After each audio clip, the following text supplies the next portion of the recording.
ഇന്ന് ഞാൻ അമ്മ വീട്ടിലേക്ക് വന്നതാണേ.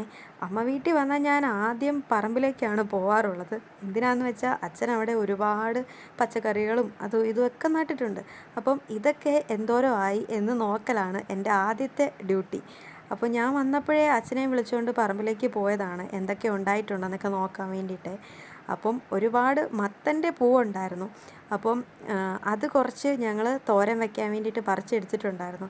പിന്നെ അച്ഛന് പണ്ടത്തെ പോലെയൊന്നുമല്ല, അച്ഛനിപ്പം വയ്യ. അല്ലെങ്കിൽ ഈ പറമ്പ് മുഴുവനും തുമ്പയും എടുത്ത് കിളച്ച് വൃത്തിയാക്കി കപ്പയും നട്ട് ഇഞ്ചിയും നട്ട് അച്ഛൻ അടങ്ങിയിരിക്കത്തില്ല കേട്ടോ. അച്ഛൻ നല്ലപോലെ അധ്വാനിക്കുന്ന ഒരാളാണ്. അപ്പം ഇഷ്ടം പോലെ കോവയ്ക്കയും പച്ചമുളകും കാന്താരിമുളകും ഒക്കെ ഉണ്ട്. ഇപ്പോൾ എല്ലാം കാട് കയറി പോയിരിക്കുകയാണ്. എന്നാലും നേരത്തെ എപ്പോഴൊക്കെയോ നട്ടത് വിത്ത് വീണ് കിളുത്ത് ഇഷ്ടംപോലെ ഉണ്ടായി നിൽപ്പുണ്ട്. അച്ഛന് വയ്യാത്തതുകൊണ്ട് ഇതൊന്നും വെട്ടിത്തിളയ്ക്കാനോ ഒന്നിനും നേരമില്ല. ഞാൻ കണ്ണിൽ കണ്ടതെല്ലാം പറിച്ചു കൂട്ടുന്നുണ്ടായിരുന്നു. കുറേ കോവയ്ക്ക പറിച്ചു, പിന്നെ കുറേ പച്ചമുളക് പറിച്ചു. എല്ലാം മെഴുകുവരട്ടി വെക്കാനായിട്ട് ഞാൻ വീട്ടിലേക്ക് കൊണ്ടുപോകാൻ വേണ്ടിയിട്ടാണ്. അപ്പോൾ അച്ഛൻ എന്നെ കളിയാക്കും, നീ വർഷത്തിലൊരിക്കൽ വന്ന് ഇതെല്ലാം പറിച്ച് വീട്ടിലേക്ക് കൊണ്ടുപോകാമെന്നും പറഞ്ഞ് അച്ഛൻ എന്നെ കളിയാക്കുന്നുണ്ടായിരുന്നു. എന്തായാലും എനിക്ക് ഒരു മുറം നിറച്ച് പച്ചക്കറികൾ കിട്ടി കേട്ടോ.